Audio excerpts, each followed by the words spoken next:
Hello Anantapur welcome back to my channel. All of you good morning friends. ఈ video ద్వారా Anantapuram tomato market యొక్క stock information share చేస్తున్నానండి.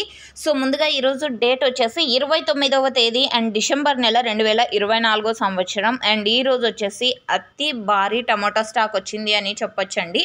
మొన్న 20,000 బాక్సులు వచ్చాయి కదండి వర్షం వచ్చినప్పుడు. సో ఆ కారణం చేత ఈరోజు స్టాక్ అనేది ఒక్కసారిగా అందరూ టమాటో ఫార్మర్స్ అన్న వాళ్ళందరూ కూడా ఒకేసారి కటింగ్ చేశారని నేను అనుకుంటున్నాను. సో ఇది కేవలం రీజన్ అని నేను అనుకుంటున్నానండి. మీకు ఇది కాదు వేరే రీజన్స్ తెలిస్తే ప్లీజ్ కామెంట్ సెక్షన్లో మెన్షన్ చేయండి. తెలియని ఫార్మర్స్ అన్న వాళ్ళందరూ కూడా తెలుసుకుంటారు. అండ్ 26వ తేదీ 27వ తేదీ 2 రోజులు కూడా అనంతపురంలో వర్షం ఉండింది. అండ్ 28 అంటే నిన్న వర్షం లేదు. సో ఈ కారణం చేత స్టాక్ అనేది కటింగ్ చేసి ఎక్కువగా తెచ్చారు అని నేను అనుకుంటున్నాను. సో ఓకే ఫ్రెండ్స్, ఇక ఈరోజు టోటల్ టమాటా స్టాక్ వచ్చేసి 1,42,000 ప్లస్ బాక్సెస్ వచ్చిందండి. టోటల్ టమాటా స్టాకు 1,42,000 ప్లస్ బాక్సెస్ వచ్చింది. అండ్ ఒక మండికి 25,000 బాక్సులు, ఒక మండికి 20,000 బాక్సులు